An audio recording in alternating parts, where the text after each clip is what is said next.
Got it? Yep, and see, that's where I am. So I need to turn my volume. If I need to speak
My name is Robert. I'm the outreach.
Manager for Shine the Light.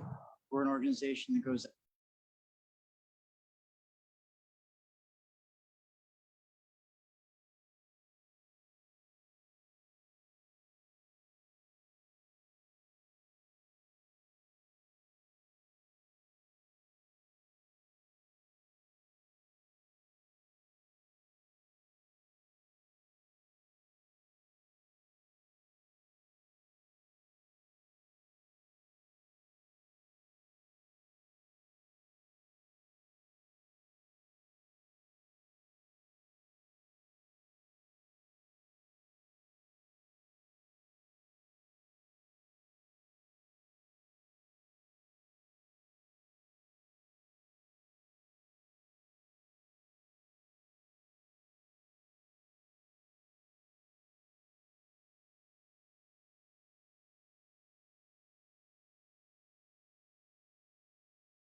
Good afternoon. Welcome. Our invocation today is by past President Richard Jost. There he is.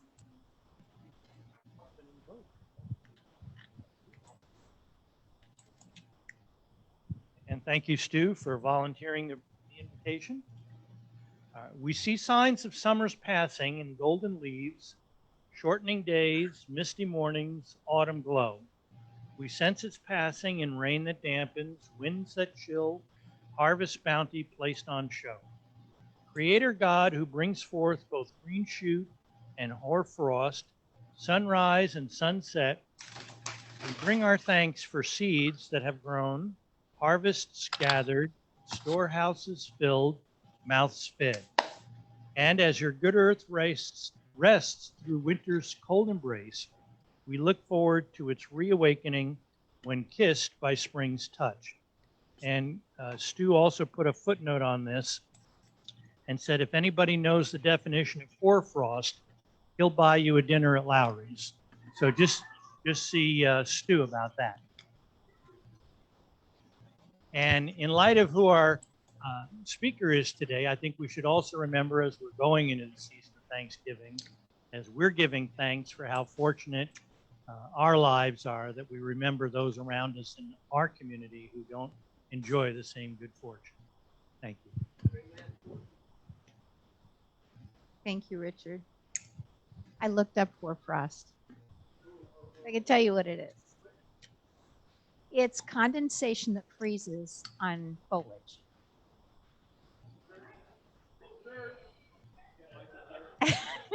Thanks. All right. Our song leader today is Arlene.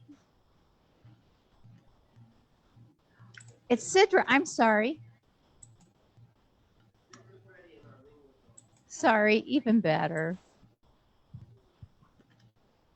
You did. I messed up. Okay, good. We'll just do the Star Spangled Banner today. We haven't done that in a while. Oh, say, can you see by the dawn's early light what so proudly we hailed at the twilight's last bright stars through the perilous fight, for the ramparts we watched were so gallantly, and the rocket's red glare, the bombs bursting in air, gave proof through the night that our flag still there. Oh, say does that star-spangled banner yet wave for the land of the free and the home of the brave. Thank you, Sidra. Please join me in the pledge. I pledge allegiance.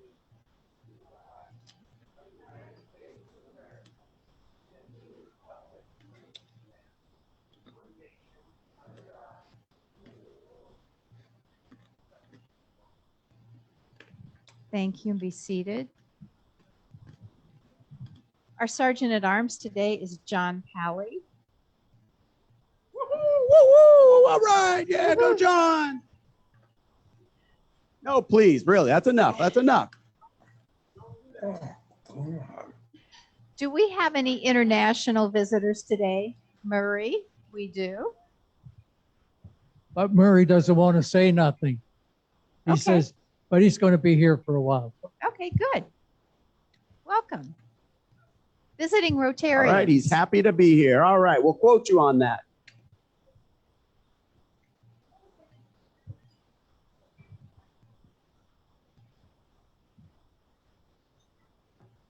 Hello. Hello, everybody. So visiting Rotarian today is actually my father. He's the one who actually got me into Rotary. And because he's really cool, I'm just going to have him do a quick. I've been in Rotary for 16 years. I was president of the Cincinnati Rotary Club. Currently the secretary of the Beaumont, Texas Rotary Club. And really enjoy the fellowship in that, being in Rotary. Welcome. Who else? Who else? Any other visiting Rotarians?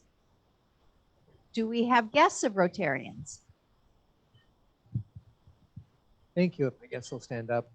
Today I have two guests. First of all, Larry Goldstream has been a friend of mine for a very long time, and he is in business. He buys and sells businesses. Been in that space for a long time, very successful, and he's been 4 times a guest, and he is circulating in membership. So I'd like to really welcome him to our club. Fingers crossed. So welcome, Larry. First, and What then if my he gets first time guest- blackballed? What if he gets blackballed?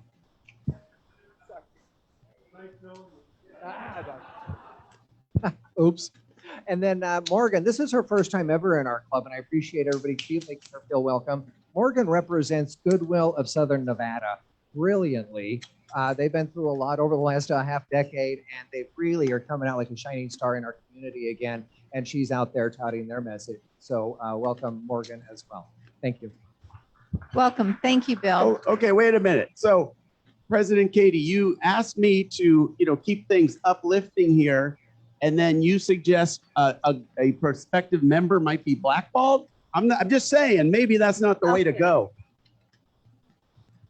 Well, when we introduce people, we're supposed to not Have enthusiasm. no, we're not supposed to advertise that they're like prospective members Oh. until they're members. Okay. Not that he's going to get blackballed, but Good afternoon, fellow Rotarians. It is my pleasure to introduce with me my buddy, Andrew Keeler. He owns his own marketing business, but he also does marketing for Shine a Light with our main speaker, Rob. So we're really glad to have him. thank you. Hey, you're good, Larry. In my book, you're good. Okay. Do we have guests of the club?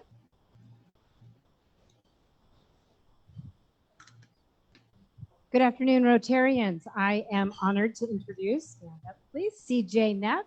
He is a guest of the club today, and he works for Hightower in finance, a very prestigious organization, if you're familiar with that. But this is CJ Neff. Please welcome him today. Also, we have Debbie Howard, who is a guest as well today. As we've called her one of the most hardworking non-Rotarians, but she is here today with us as well. But not circulating for membership, and probably won't be blackballed. So, No, for sure. Okay. My pleasure to introduce the head table today. Our speaker, Rod Banghart, will be more fully introduced by Austin in a few minutes. And he already introduced Andrew. And Austin, you all know. Annie Nuna is at the head table, and our speaker chairman, Greg McGuire. Who's Annie Newman? We have to stop and take a picture.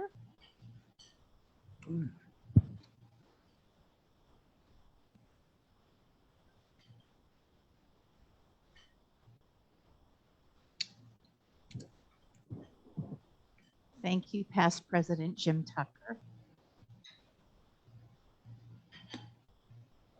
Is Rosalie here today, or Carrie Groves? We had a great tour of the convention center last week and got to ride the loop, which was really exciting. And I'm sorry they're not here to tell you about it, but it was fabulous. And there are pictures in the wheel. Stu, would you talk about the Discovery Museum?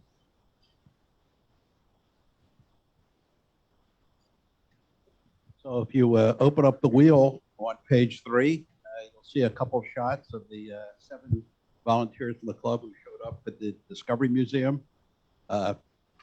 you learn something about all your fellow members when you go to these events. And I didn't realize the arts and crafts skills of our president, but she was really busy cutting things out all day, along with some help from my wife and others.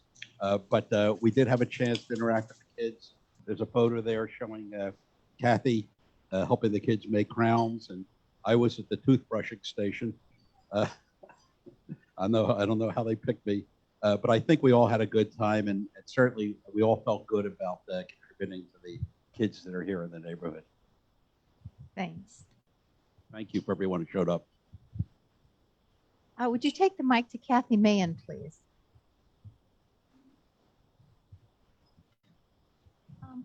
Couple things. One, Marie says hi to everybody. She's on a 3-month leave of absence medical. And she wanted me to remind everyone that we have the Harvest Festival, at Beckley on the 4th. And I think we've already got 5 people signed up to go and, sort of circulate, maybe help at booths and stuff. And also remember to please sign up for the formerly Breakfast with Books, now Family Literacy Program. I can't remember Family Literacy Program, but we're working on it. And that's supposed to be, I believe, 11/8, the 8th of November, according to Marie. So that's the message for now. And the kids in schools were pathetically grateful for the candy that we all sent. So thank you, everybody, for donating candy. It really helped. Kathy, thanks for the work that you do with the Education Committee.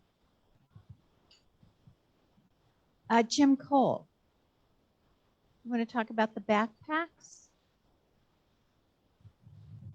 The what? Hi, so this year Santa Claus is going to be at the Las Vegas Area Council for Boy Scouts, and they have very kindly donated some backpacks to us, and we have some books and toiletries and other items, a sports ball to put in these backpacks, and so we need some help stuffing them. We're going to do that on Saturday, November 19th at 9:00 a.m. The sheet will come in the Green Book next week, but if you want to do this, I'm sure you could just email Sean and ask her to sign up. So Saturday, 9:00 on November 19th.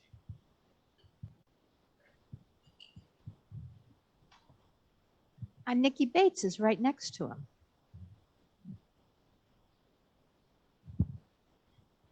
Hello again, everyone. November 1st, new member orientation at Rose Faloco's house from 6 p.m. To about 8 p.m. It is in the Green Book. If you would please sign up in the Green Book or email Sean or me, and that information in the Green Book, we would greatly appreciate it. It's just a wonderful way to welcome in a social setting all of our new members coming on board. Thanks. Thanks, Nikki. Brock Frazier, Magical Forest. Thank you. Christmas is coming, and as we have done for many, many years, and Michael Williams will help me, I hope, Opportunity Village, the Magical Forest.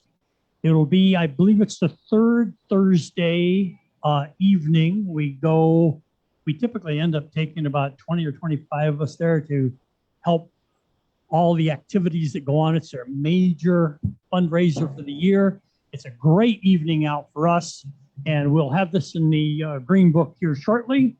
But start counting on helping us out with Opportunity Village and the Magical Forest. Thanks. Thanks, Brock. Greg McGuire. Hey, before I give the mic over to Greg, we're not officially having a centennial sponsorship announcement today, but I hope everyone is noticing all of the spots we still have for sponsors. So, I mean, pay attention to Greg, but pay attention to all these sponsors we need, including Greg himself. Great sponsor. Thank you. Thank you, John. Appreciate the microphone. So my announcement is for the upcoming UNLV Fresno State game, November 11th at 7:30 p.m. We're trying to get a show of hands to how many people would be interested in attending. 7:30 p.m. It's Fresno State, Nevada State, or UNLV and Fresno State are going to be kind of locked in the division title here on for Mountain West. So show of hands.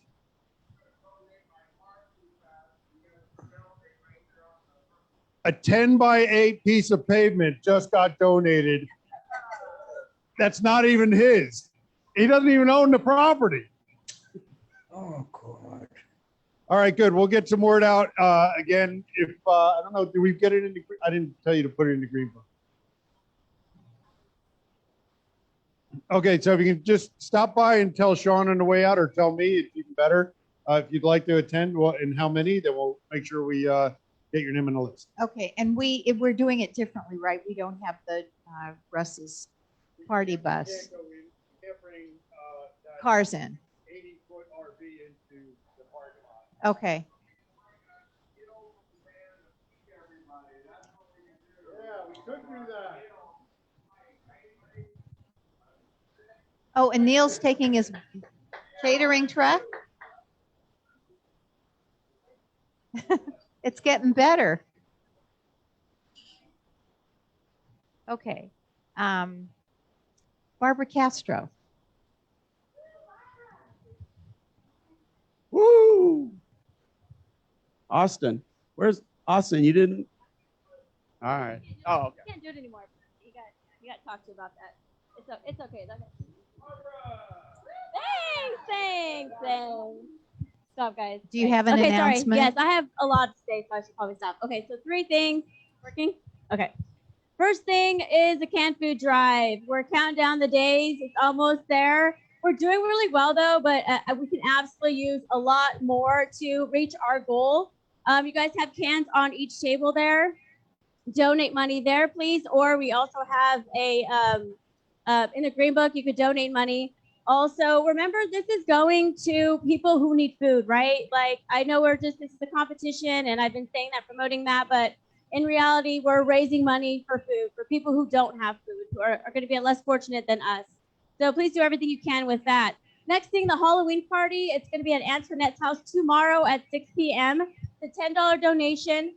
All the money that we raise from also the Halloween party tomorrow is going to the Salvation Army for the canned food drive. I want to make it very just known that this is for people who are less fortunate than us. We're going to have so much fun tomorrow. I really hope you guys all show up, bring your family, friends. You don't have to RSVP, just show up. The address is up there. If you need the address, you can email me. I can get you all the information. Kids are welcome, friends, everyone, right? Also, we're going to have a costume contest. The prize is going to be amazing. It's going to be a great prize. If you want to win it, dress up. It's going to be fun. A lot of games, a lot of prizes. You're going to want to be there, I promise you. It's going to be a great time. Oh, sorry. Last but not least, the DJ is going to be Greg. He is going to be there. And you guys can actually go to his booth and request songs, and he'll put them on for you. So it's going to be a great time. Please show up. Yes, I threw that in there. Last thing. So next week, I know we have a lot going on, but all the stuff that we have going on for the rest of this year is very important. We have a 25 Club social next week. It's going to be at Debbie Howard's house on the 3rd, November 3rd. It's a 25 Club social. We're going to be doing a wine tasting. Also, just basically going over the 25 Club duties. Why is it a good thing to be a part of the 25 Club, and just what we do. So that's it. Thanks. Okay, I want to talk about the food drive for a moment. Most of you know that Tom Thomas pledged $3,000 a month for a program that the board approves. This month, that money is going to the canned food drive. A very big thank you to Tom Thomas. And if nobody has seen Greg McGuire in his gold sequined DJ shirt, it's worth the price of admission. Hey, I just want to make sure, is the green book going around? You guys just make sure it keeps going, since there's so much stuff in it, and we'll make sure everyone sees it. Please, thank you. And by the way, Centennial sponsorships, I mean, just saying, they're still available. And whoever has done the graphics for this did a really good job. Thank you. Steve Latta. Steve Latta, thank you. Nicely done.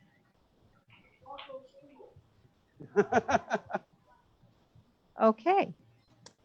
Mike Kudamat, would you come up? We have a presentation. Mike just returned from a medical mission to the Philippines, and I have a check to present to you. There you go, and he's going to tell us about it.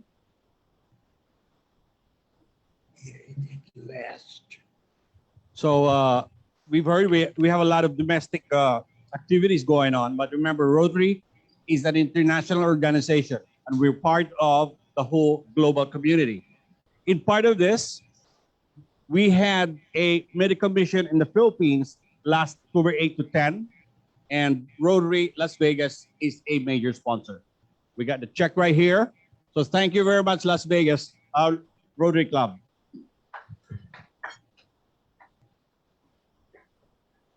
So let me just tell you a story about the medical mission. It's 3 days that we did this. We went to the central island, the northern island of Luzon. In the central Luzon, where the Clark Air Base is, if you guys are familiar with Clark, this is where we went. First day, we went to the Ita community. We have to trek 45 minutes going to the village because Itas are the indigenous people of the Philippines. And we have to go to their village, 45 minutes walk through a hanging bridge, 5 people at a time that you could cross this bridge right there. And we have to bring all the equipment that we have in our backpack. For 45 minutes, we have to walk up, go to their village, and they haven't seen physicians or medical practitioners for years even before pandemic. So they were very happy and eager to greet us. This is the trek. And these are the community. One of the children who were just enthusiastic. Oh, you're here. And there they are. So we did one day there. We started about 7 in the morning. We finished about 4 p.m. We saw about 500 patients. We did about 98 dental extractions and about 50 minor surgery. So yes, it was a successful day, but then we have to do it again the next day. These are the Itas, the native tribes there. And they had this is a family who gave us a dance, a native dance of thanks for coming. So they were so glad that we were there. And this is a makeshift clinic that we did. This is a school, and this is the line of people that goes all around the village lining up for consultations and medical consultations, surgery, minor surgery, and dental extractions. So at least 500 we saw in this first day. Here we have a minor surgery being done in a classroom. So that's all we have to do because there's no place else. So this is the second place we went to. The second place is the resettlement area. Basically, a resettlement area. There are, if you remember, Mount Pinatubo wiped out villages in the central Philippines during the volcanic eruption. 8 villages were resettled, and there's about 25,000 people who haven't seen again, very seldom medical practitioners. So they were happy to see us again. That throng of people. In this area, we saw about 750 medical consultations, about 120 dental procedures that we did, and about 98 minor surgery. So these are our doctors. This is the pharmacy that we have, distribution of medicines. And you can see all the way, this is a covered basketball court where we do our consultations and everything else. And then makeshift operating room is right here. So we do what we do in such a place. You can't ask for an operating room. You just do it in where it is. It's a basketball court. This is our pharmacy, distribution of medicines. And this is the staff.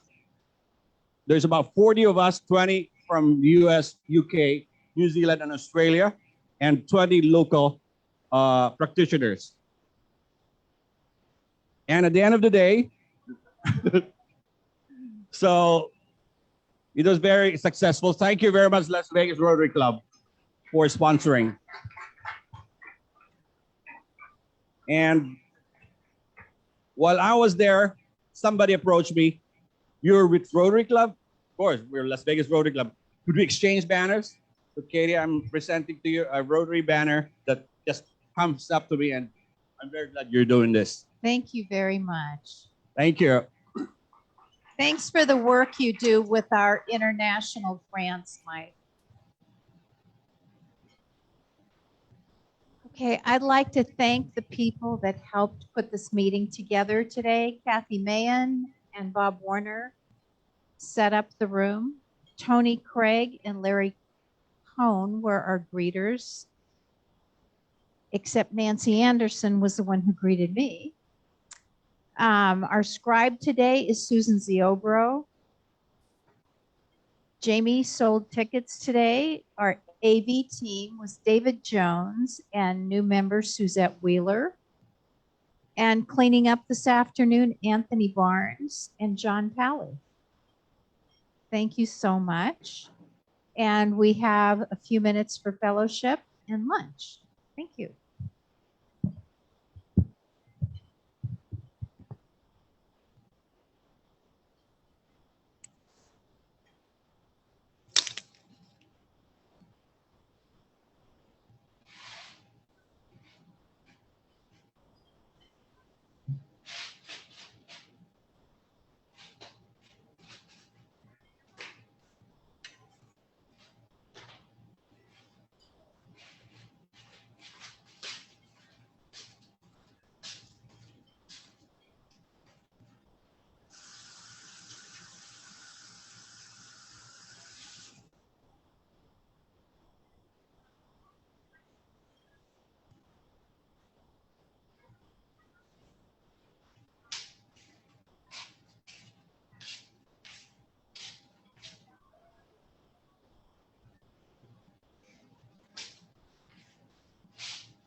right, I want to do the drawing before we get started with the program.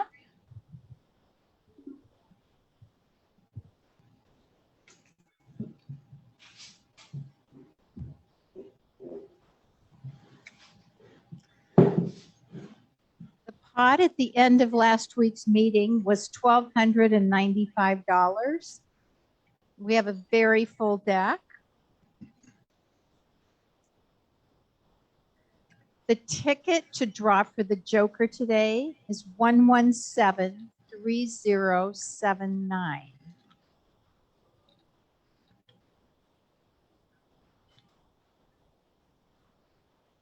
Karen. Cool.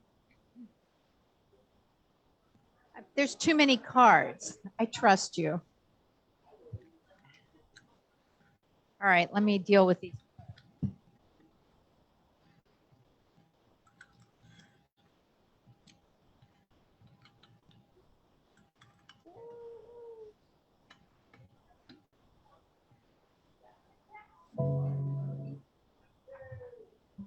Starts with a J.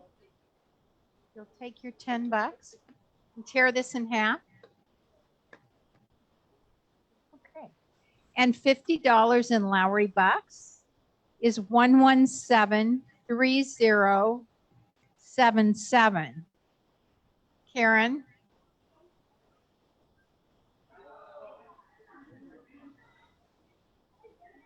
I don't know who pulled these tickets. There you go. A double winner. Okay, Austin Wyrick is going to come up and introduce our speaker, and hopefully he won't try and auction him off.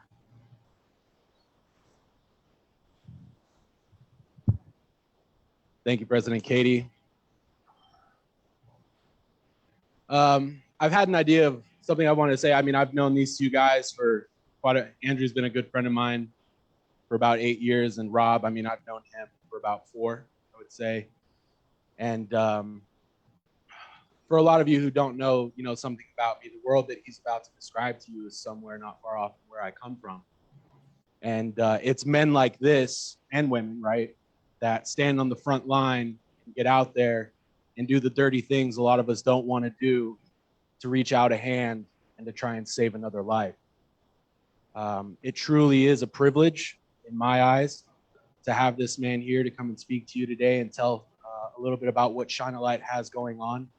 And I'll end with this. The other day, just to attest, I believe, to his character, I had gotten a call from a young woman at about 1 a.m. She was struggling with addiction, and I reached out to Rob, trying to get her into detox. And sure enough, at 3 a.m., Rob picks up the phone and we get her into a detox. And again, it's people like that sacrifice their time to make sure that people get a new life, right? I'm really glad that he's here. So with that, Rob Banghart.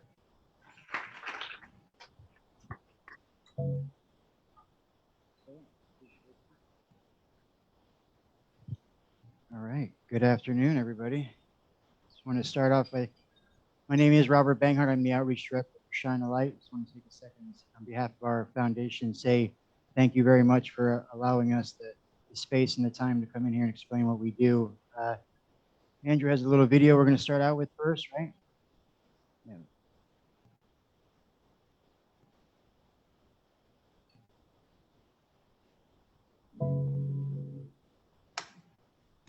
My name is Robert. I'm the Outreach Manager for Shine the Light.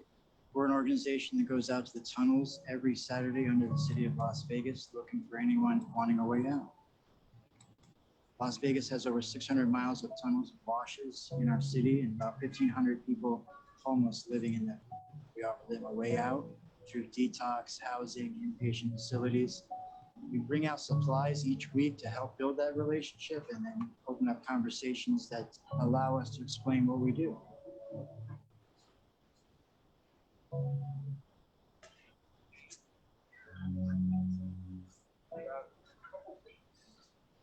You'd be surprised how many people care. It's crazy. Like that Facebook I showed you, it's like 5,000 people donating, little stuff here and there, just trying to help out. So How long you been out here?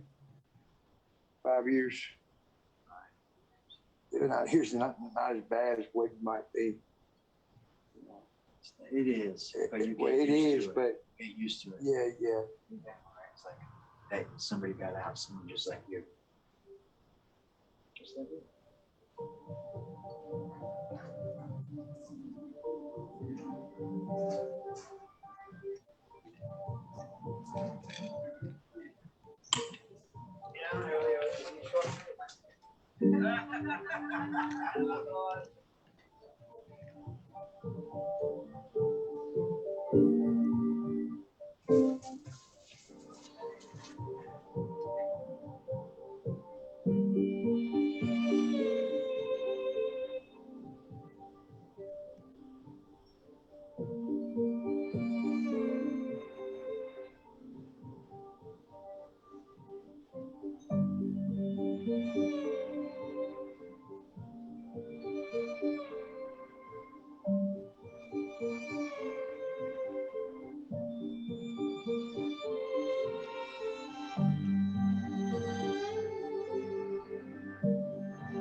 I lived out here for 2.5 years.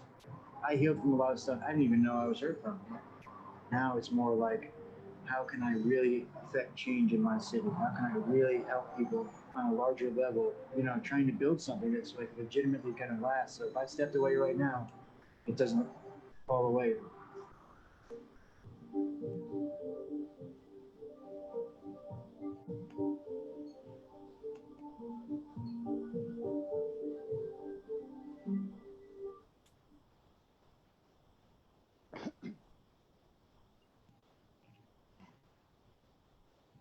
All right, so you guys are celebrating 100 years. So I was told in honor of that, I'm going to start with a little bit of history. Check that box. So the history of Shine the Lights, we kind of started in a way that you probably wouldn't have guessed. It's kind of racy. It was our founder, Matthew O'Brien, who is an author, was following a story by a gentleman named T.J. Weber. His name's kind of been in the paper recently. He had committed a crime, and as part of the dragnet, tried to escape it by going through the tunnels, and he did at first. Matt goes down to follow up on his story, and he stumbles on all these people living underground. At the time, you're talking 2009, so it wasn't really a hot topic in town, you know, and what he did as he was writing his story was he started to build relationships with them. And he started to realize that these were regular people. They were down there for a lot of different reasons, and he would start by just bringing them cheeseburgers and socks, like all the basic stuff. And he was a really good guy, but he didn't have the tools that we have today. So if somebody asked for help, he was just like anybody else. Just drop them at detox and give me a call later. And he didn't really know what to do to help them stay off the streets. So he did that till about 6 years ago. 6 years ago, he got a job offer in El Salvador, and he turned it over to our director now, Paul Votrinote. I believe Paul spoke about a year ago with you guys, and Paul went out with him for 1 week, and the next week he came in and said, "You want to take this over?" At the time, Paul was working at Freedom House, which is a inpatient and sober living treatment center. So he was able to connect the dots with one of our mentors, and they started the program like that. The first year, we got 8 people out. 8 people. And just to give you a little history, this year we're on pace.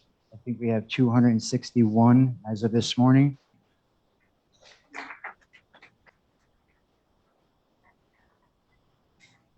The basic idea, what we do each week is we're not going out there to supply them, right? We're not going out there with tents and, 100 sandwiches per person. We're going out there with these care packages and basic necessities, something that's going to hold them over for the day. But really what it does is it softens it up so I can have a conversation with them like you saw in the video, right? If they're sitting down, we sit down with them. If they're standing, we stand with them. You know what I mean? And just bridge that gap because you're dealing with a population that's very disassociated. I was having a nice conversation with her over here, and once you have slipped into homelessness, once you have slipped below that, it's very hard to get back out. And once you're there, it's very isolated, very alone. And we try to bridge that gap week in and week out, and we use our experience. You know, not everybody in our organization was homeless at one point. Not everybody's in recovery. I think we all understand basic human kindness, but our experience does help. You know, and my experience is that I was homeless for 5 years. Yeah, don't look like it today, thank God, right?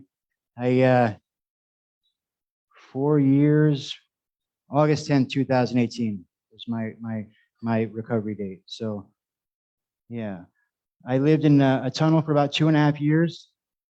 I lived on the surface for about 2.5 years. You know what I mean? These are all terms that I've learned now. You know, I mean, my homelessness was progressive, a lot like my addiction. You know, I started out a little bit of couch surfing. You know what I mean? I was trying to hold on, trying to hold it together, and then as my addiction progressed, obviously my homelessness progressed, and what I was willing to accept progressed, right? And these imaginary lines just kept slipping and slipping. And I lived on, I don't know if you ever heard of the wonderful establishment of Four Master. No takers, no takers. All right. I lived on Four Master for the first year of my homelessness, which is essentially in the homeless triangle. Okay. You would think that I would be connected to as many services as possible in that area, right? Since it's such a concentrated area of homelessness, that's where the services are. But that's not my story. I never really came in contact with anybody that was offering anything. You know what I mean? I only tell you that because it's kind of something that we really pride ourselves on, right? Like we go where they're at, right? They don't have to come looking for us. We know where they're at. And every week we have a certain amount of teams that go out. We have leads and they have their paper routes. We jokingly call them paper routes. They have a route of tunnels they go to every week. So if I was to take out 10 people from this room right now, as long as one leads there, there's a friendly face. They know where they're at. They know who. They know our processes. They know what to do. And in my tunnel, I never. When I came to my tunnel, that's a better way to say it. I can tell you this: somebody brought me in. I wasn't allowed to go there by myself. I had been homeless for a long time, and I had been living in another wonderful establishment called the Moulin Rouge. Yeah, it's been abandoned for about 40 years, but I was there for about 2 years. And the day came, and he introduced me. And when I looked at that tunnel, it was like I was looking at a brand new house. Like that same feeling I get today when I'm going home to my apartment. I had the same feeling doing that. You know what I mean? And I tell you that to see that, like, that's where my mindset was. You know what I mean? And really what it was a safe place where I wasn't going to be bothered because I'd been living on the surface for a long time and I had a lot of problems, like a lot of like random acts of like, I don't know if anybody remembers, my tunnel was over by the rescue mission. So there was a gentleman, I use that term loosely, that was going around with a hammer and attacking the homeless. Yeah, that was right where I was at. And I had this illusion that living in this tunnel was like safety, right? Like I'd have a roof over my head. You know what I mean? It's, as I say it now, it almost sounds crazy even to me right now, but you need to hear that, right? Because that's where my head was at. And I lived in that tunnel for 2.5 years. And when you're homeless, there's like so many different things that you don't think about, right? Like I never knew what time it was. I never knew what the day was. I never knew what the date was. You know what I mean? It was very like a primal existence is probably like a nice way to say it. You know what I mean? And I could tell by the way people were moving because I lived in the homeless triangle, like where the meals were at, you know, and in the homeless triangle, you have Catholic Charities, Salvation Army, and the Rescue Mission. One serves breakfast, one serves lunch, one serves dinner. So you know by the way the crowd's moving about what time it is, you know, and for me, my personal story is that the day came where some things caught up to me. Active in my addiction, I was doing things to further my addiction, and it caught up to me. I got attacked by 3 guys, as you can see in that wonderful picture on the left. I was attacked with a hatchet, a pipe, and a knife, and they tried to kill me, and they succeeded. And what happened for me was this: that there was these 4 businesses that faced the train tracks, and the train tracks is the homeless highway, we call it, because it connects all the services, but it's kind of off the streets. You don't have to worry about the cops. And I had made friends with a business, an overnight like cleaner security guy at one of these businesses, and I would periodically stop by and talk to him, and feed me, whatever. And he just happened to be working that night when it happened. He called an ambulance. The ambulance came. The cops came. They pulled me off the train tracks, and I'm dead. And they revived me. They put me in the hospital. They put me in the ambulance, and I'm screaming. I think I'm still fighting for my life against all this stuff. And they gave me a shot of morphine, and I died again. And then I woke up 3 days later in the hospital on life support with all the stuff and things sticking out everywhere and all the noises. And I still thought I was fighting for my life.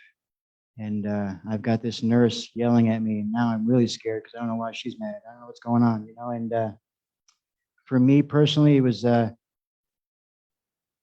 first spiritual experience I ever had in my life.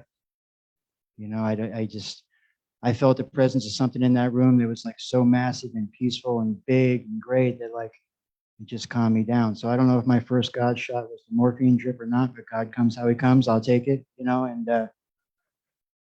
it was immediately followed by this feeling of like a hand touching my head, like calm down, it's gonna be okay, you know. And shortly after that, our director Paul Vochner, who I had known previously, showed up with some friends, and they started talking to me about what has now become the iPath, which is our motto, is our program, right? It's instant placement with access to treatment and housing.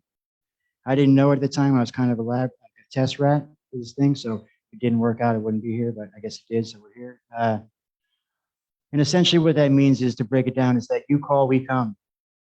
You call, we come. There's no waits. We're not restricted by any kind of grants or anything. You call, we're coming. We're going to place you. It may not be exactly where you want to be, but we are going to place you. We're going to begin this process. You don't have to call us every day for a month. We're not going to come in 2 weeks. We're coming right now. Within the hour, 2 hours, we're coming. We're going to put you on somebody's bed somewhere. We're going to hold you until we can get you connected with the resources that you need. I was in the hospital for a month. I had to learn how to walk and talk and all that stuff. And then the second that I left that hospital, I was picked up by a volunteer and taken to a treatment facility center, Freedom House, which is one of our community partners today. And I was scholarshiped for treatment for 60 days. I couldn't get in because of all the stuff and things going on. I had swelling of the brain.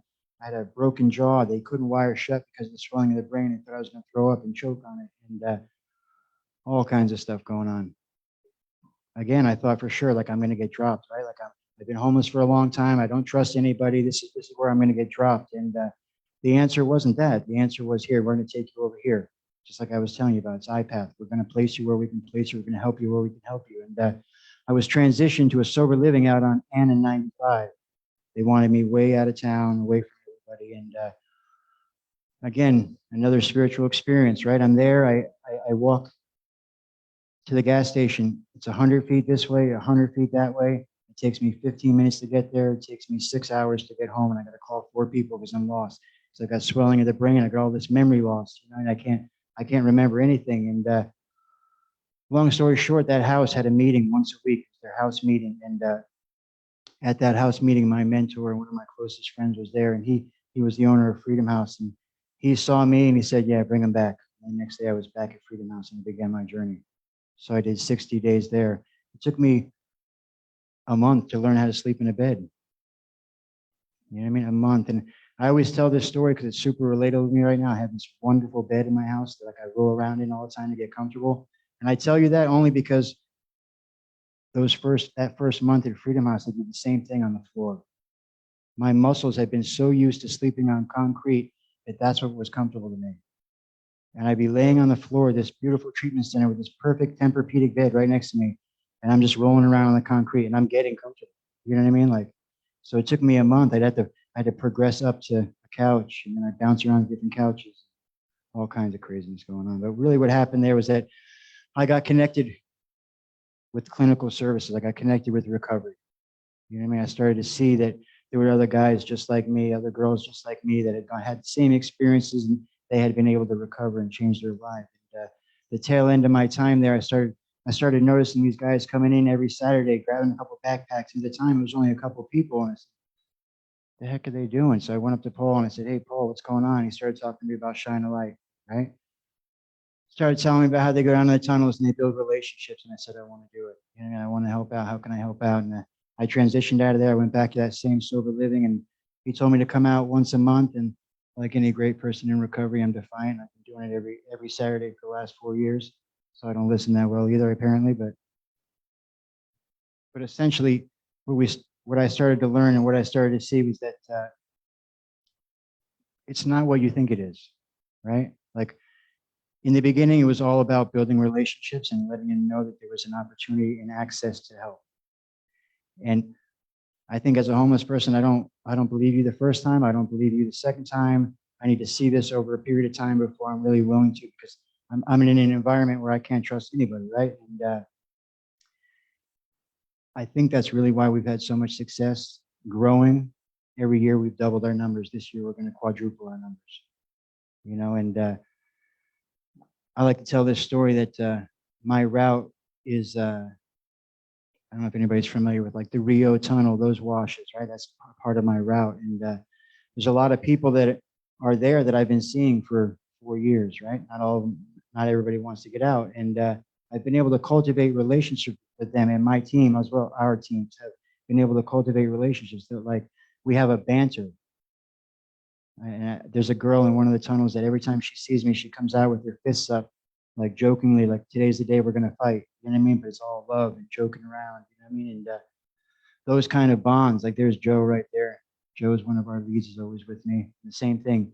Joe's a DJ, super big into music. So that's like his tool to relate to people. You know what I mean? If he sees them wearing a certain type of shirt, he'll walk up to him and talk to him. And exactly what he's doing right there, right? Sitting with them eye to eye. Basic human kindness, just basic human kindness and conversation. So when we started doing this, or when I started doing this with Paul, we had about 10 volunteers. So this past weekend we had, what would you say, 60, 70 volunteers. And that's pretty good. That's pretty good. Usually the summer and the winter thins it out a little bit, right? Heat and cold, but we've got about 20 different leads who kind of rotate through. And if you look at that picture, I'll give you an idea. How many miles of tunnels do you think there are in Las Vegas? There's always one. Yes, there's 600 miles of tunnels in Las Vegas and growing. 600 miles.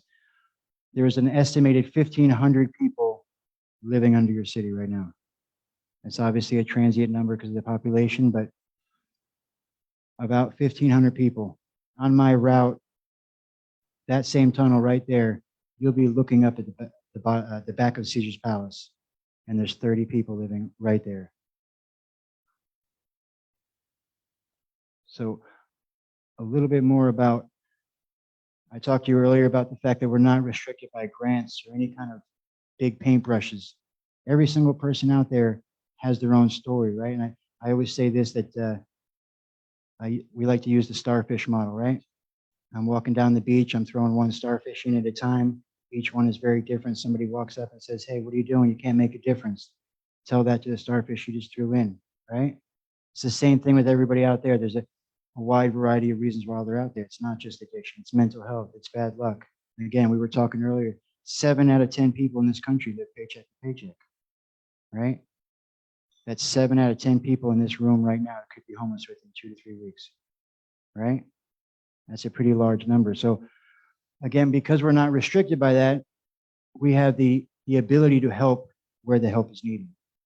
So it's not a cookie cutter for everybody. And I'll tell you this story. We had a girl recently who came through with us that was had gone through treatment. Her 84-year-old grandmother had been watching her daughter for the past year while she was in her addiction, and she finally completed treatment. So she had a safe place to go back to. What she needed was childcare, so she could re-engage and get to work, and her grandmother could go back to work and do what she needed to do. And we were able to do that. As part of our instant placement with access to treatment and housing, we will connect you to a treatment center if that's what's needed, and also pay for 3 months of sober living afterwards. So it could be we're looking at $2,000 a month for treatment, $600 a month for sober living. So we're $672, almost $7,800 in, and then we case manage for 2 years after that, and that's super important. So as soon as they land, like I'm the programs manager at Crossroads also, so it's the largest detox and treatment center in Las Vegas. We deal specifically mostly with the homeless community. We have the county contract to deal with the homeless population as well, the uninsured. And the case managers for Shine a Light will come on the property and add to what's already going on. So they will have a case manager wherever they're at, plus us as addition. So if they're having a roadblock where they can't get an ID, they can't get a birth, they need a ride to a doctor's appointment, we step in and we fill those gaps.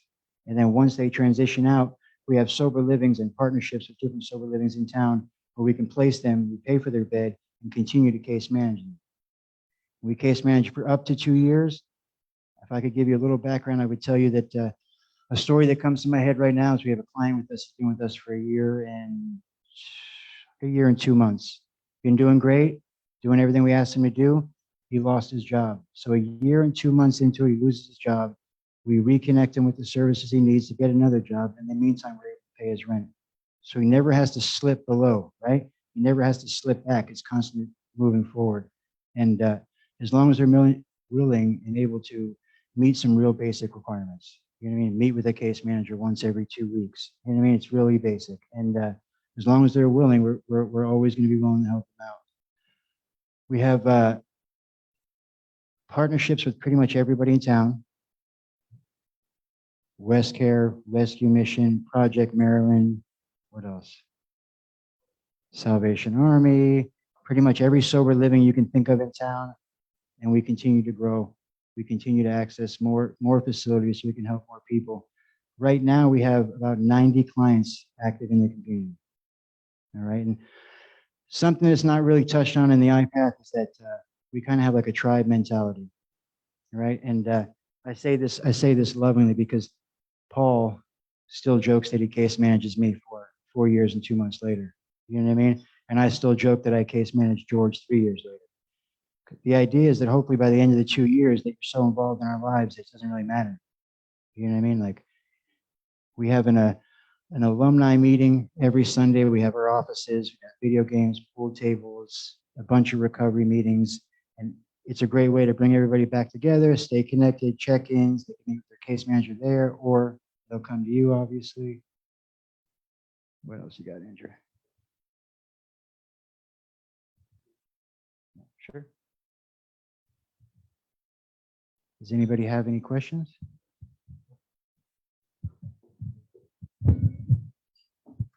Thank you for what you do.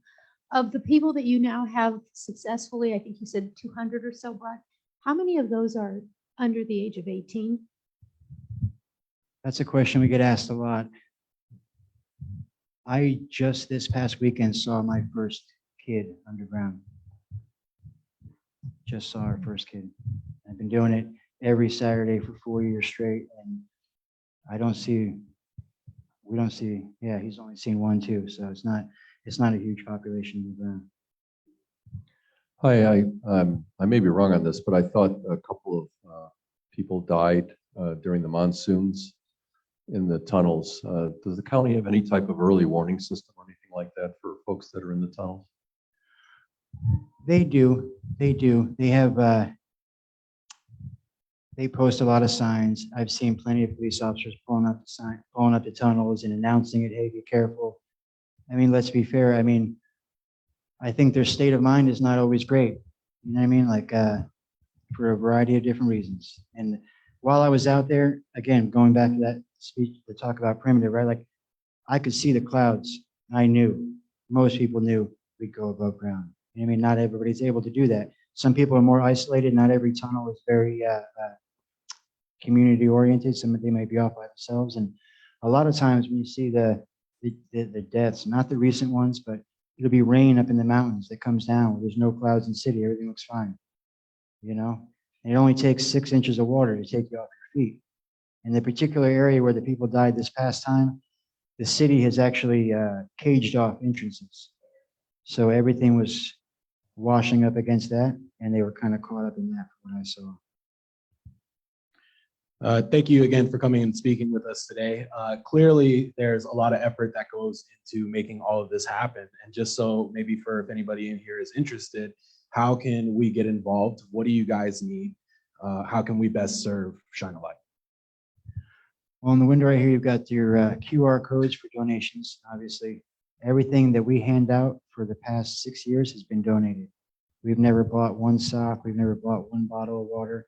So you, as a nonprofit, I'm sure anybody can understand that this is my life right here, constantly looking for more donations to keep it going. And I actually got a text this morning before I came here. We need socks and water. So basic donations like that. And then obviously we are a self-funding organization where we're paying for their bids.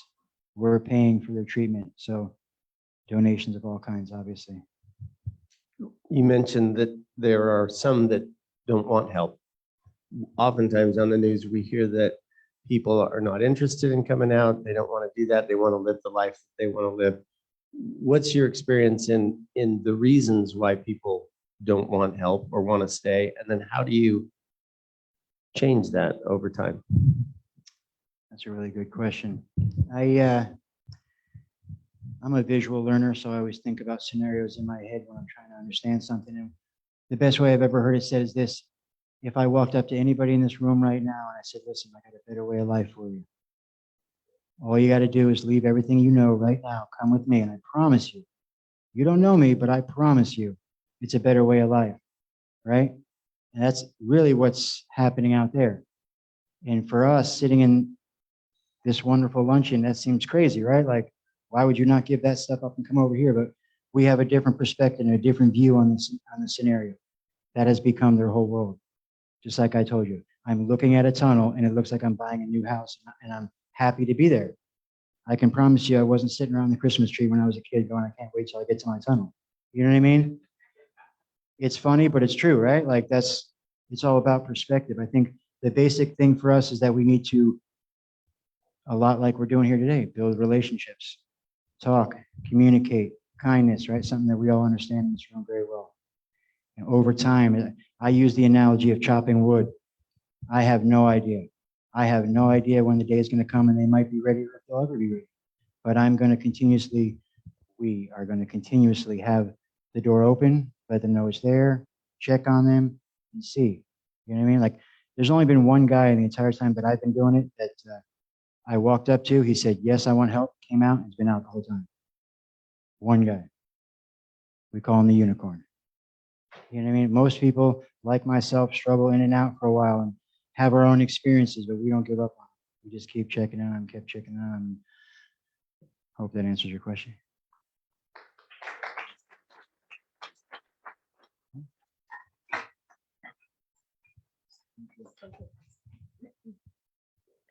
Rob, thank you so much for what you're doing in the community. And thank you for being here today.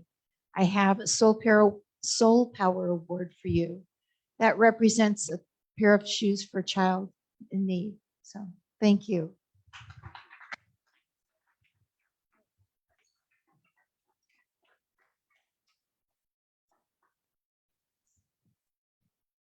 Meeting adjourned.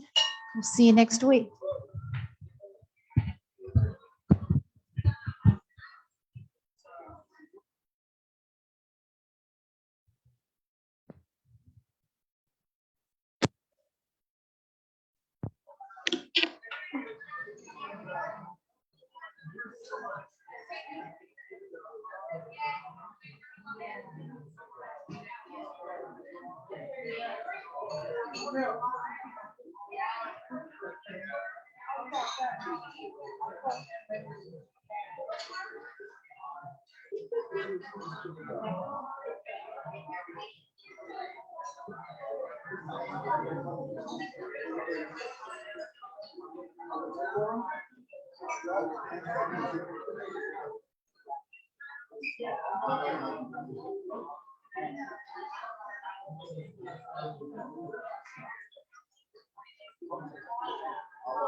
What's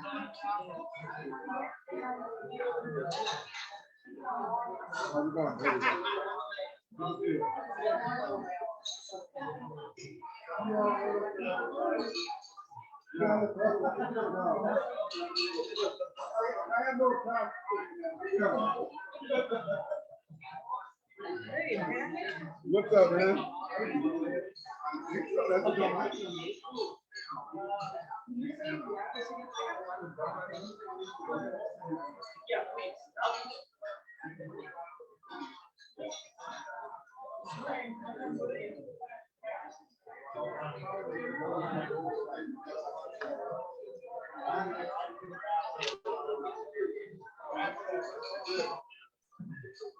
I